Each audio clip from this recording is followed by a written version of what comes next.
أنا باقدر أتوقع السعر هيبقى سلوكه إزاي وهيمشي يطلع لفين أو ينزل لفين، لدرجة إن أنا بارسم له الخطوط اللي يمشي عليها. على فكرة مش أنا لوحدي اللي أقدر أعمل كده، أنت كمان. يتهيأ لي المنظر اللي قدامك ده أنت شُفته كتير جدًا على الجروبات والتوصيات، وأنت مش عارف أو فاهم هو إيه ده أصلًا. اللي قدامنا ده اسمه خطوط إليوت، وتعالَ أعرّفك إيه الحكاية بالضبط. إليوت بيقول أو بيفترض إن السعر بيمشي معانا في 5 موجات. الموجات دي ما بتترسمش عشوائي، ليها قوانين في رسمها. عشان تبدأ ترسم موجات إليوت ال5، أنت أول حاجة بتحتاج إن أنت تحدد الاتجاه. بالنسبة لنا هنا حسب سهم Arab Developers اللي قدامنا، فالاتجاه العام للسهم هو الصاعد، وزي ما سمعتوا أكيد في حلقاتي اللي قبل كده أنا باحدد الاتجاه إزاي، فإحنا دلوقتي شايفين اتجاه صاعد. نيجي بقى إزاي أرسم خطوط إليوت. أول حاجة أنا باحدد النقطة اللي هابدأ منها، وهي بتكون نقطة هبوط وراها نقطة ارتفاع،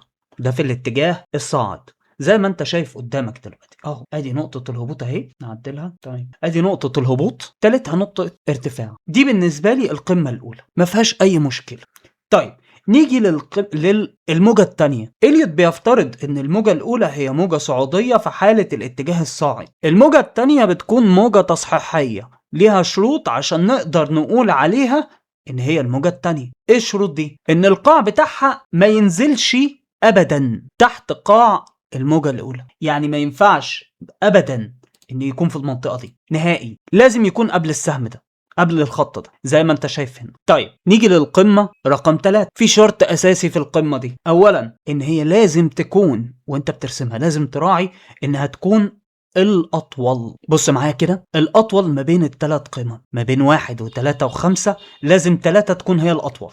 ده شرط أساسي ولازم، عشان أبقى أنا برسم خطوط إليوت سليمة لازم 3 تكون الأطول. طيب نيجي للقاع رقم 4 أو الموجة رقم 4، لازم يكون فوق القمة رقم 1 أو الموجة رقم 1، ما ينفعش إن هو يكسره وينزل لتحت. طيب نيجي للموجة رقم 5، وهي موجة مهمة جدا، لازم حط في دماغك دي، لازم الموجة رقم 5 تقف عند نفس النقطة اللي وقفت عندها الموجة رقم 3 أو تبقى تحتيها. كده أنت فهمت شروط رسم ال5 موجات بتوع إليوت. طيب هسيبك أنا كده؟ لا طبعا، تعالى مع بعض نرسم ونشوف الدنيا هتمشي ازاي. انا عندي هنا نقطة هبوط اتحولت لنقطة صعود اهي، فادي ادي اول نقطة بتاعتنا، الموجة بتاعتي بدايتها هنا. طيب كده انا رسمت الموجة 1، نيجي للموجة رقم 2 اهو. الشرط كان ايه؟ ان لازم القاع بتاع الموجة رقم 2 يكون اعلى من القاع بتاع الموجة رقم 1. تمام؟ طيب احنا دلوقتي بالنسبة للسهم ده منتظرين ايه؟ منتظرين الموجة رقم 3 اللي هي شرطها تكون ايه؟ اعلى من 1 ومن 5، والقاع بتاعها اللي هو الموجة رقم 4 لازم يكون اعلى من القمة بتاعة الموجة رقم 1. انا هحط لك الارقام عشان ما تتوهش مني اهو. احنا هنا اهو، دي 1 هنا 2، عايزين نظبط 2 اهو. تمام؟ هتقول لي اكمل ازاي؟ انا دلوقتي انا رسمت 1 و2، هكمل بقى ازاي؟ احط 3 على انهي معيار؟ عشان نكمل هنيجي عند الانديكيتورز هنا وهنختار حاجة اسمها الفيبوناتشي اكستنشن. اول ما اضيفه على الشارت بتاعي هيطلع ظاهر لي بالمنظر ده. زي ما انت شايف كده هتلاقي ان الفيبوناتشي متكون من دعوم ومقاومات، وهتلاقي في حرف بي بي. اغلب المحترفين بيختاروا الموجة التالتة عند بي بي 1.618. اذا كنا في اتجاه صاعد او في اتجاه هابط هتلاقيها اهي. تعالوا كده نرسمها من النقطة بتاعتنا لعند البي بي 1.618. طيب في شرط اساسي ومهم جدا، ايه هو بقى؟ قبل ما تحط، يعني مثلا ينفع احط هنا؟ لا. ليه؟ لانه لازم تكون اطول، المسافة دي أطول من المسافة ما بين 1 و2 وما بين 0 و1، فيبقى الموجة بتاعتنا هتطول لحد كده. كده احنا ماشيين صح. طيب الموجة الرابعة هتبقى طالعة طبعا من نفس النقطة، ونيجي هنا فين؟ عند المقاومة رقم 2 اللي هي قبل الموجة الأولى اللي هي عند بي بي 0. المقاومة رقم 2 اهو ماشي، بس لازم تكون ايه؟ أطول، فهتبقى هنا. تعالى نرسم الموجة رقم 5 من نفس النقطة اهو. الموجة رقم 5 قلنا الشرط بتاعها ان هي لازم تكون ايه؟ قبل، يعني تقريبا هنا. ارقمهم لك. دي التوقعات السعرية للاتجاه الصاعد المتكون واللي انا المفروض اتوقع ان السعر هيمشي عليه. طيب امتى اقلق او اخاف؟ اولا النقط دي اللي انا هرسمها دلوقتي هي هنا، او انت شايف ان هنا عندي هو راسم لي اصلا في الفيوناتشي اكستنشن الدعوم والمقاومات، بس انا بحب ارسمهم فانا هرسمهم تاني اهو. انا شايف ان الدعم هنا اهو، المنطقه دي عندي هنا دعم تاني او دلوقتي مقاومه. طيب امتى اقلق وامتى ابقى مرتاح ومطمن ومفيش مشكله بالنسبه لي؟ بص، لو حصل ان السعر كسر المقاومه اللي احنا رسمناها تحت اللي هي دي اللي انا واقف عليها دي وخد اتجاه للاسفل، اعرف ان الاتجاه اتغير.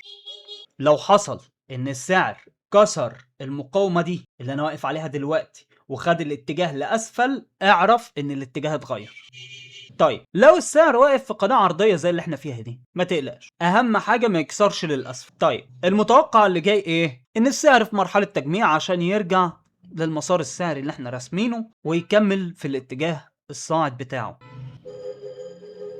اقصى طموحك ان السعر يوصل ل 13.31، ده اقصى طموحك.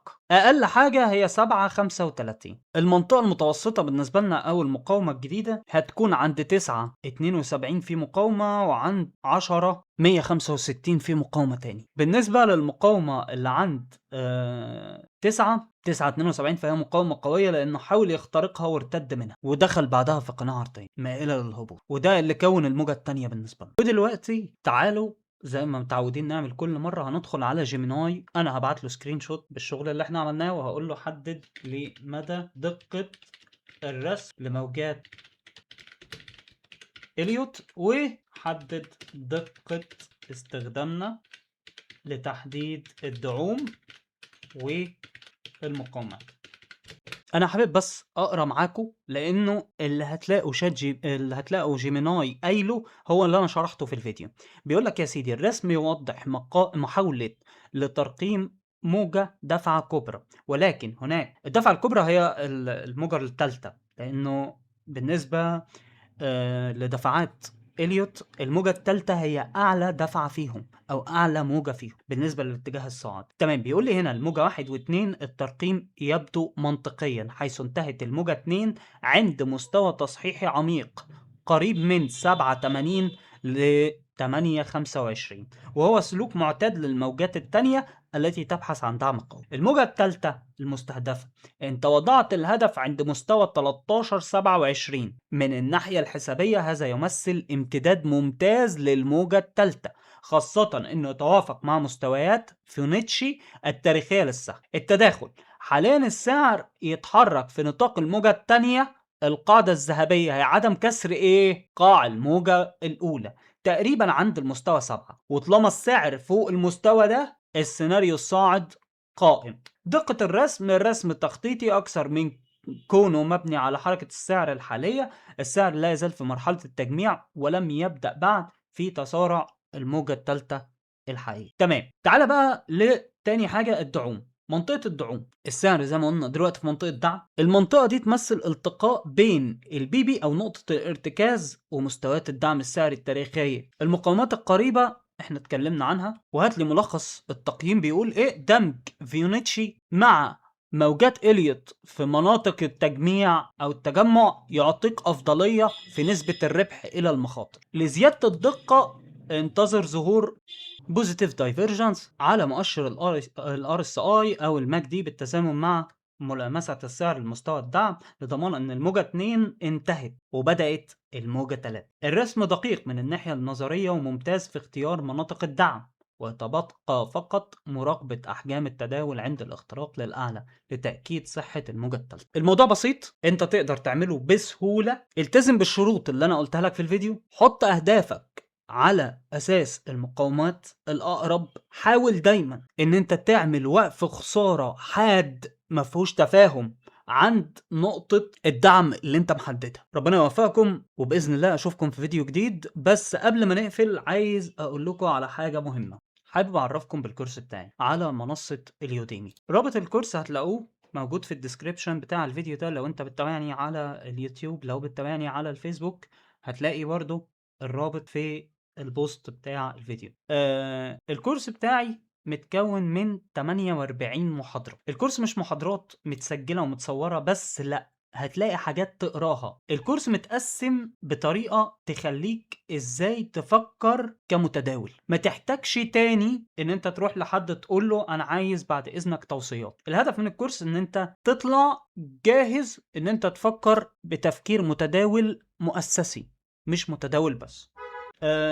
الكورس بتاعي سعره 350 جنيه، لكن هتلاقي في الوصف في الديسكريبشن رابط لأول ناس هتدخل الكورس بتاعي احتفالا بانطلاقه لحد يوم 22/4. الكورس هيكون مجاني بالكامل، مش هتدفع ولا جنيه من خلال الرابط ده. عايز اقول لكم شكرا، وباذن الله اشوفكم في فيديو جديد وهنشرح لكم باذن الله حاجه جديده، واتمنى ان يكون الشرح افادكم. وما تنسوش بعد اذنكم تدعمونا، لان انا فعلا محتاج الدعم بتاعكم. هتلاقوا في الديسكريبشن كمان في قناه التليجرام اللي هنبدا نشتغل فيها باذن الله، وهتلاقوا كمان رابط الصفحه بتاعتي على الفيسبوك. ربنا معاكم والتوفيق للجميع.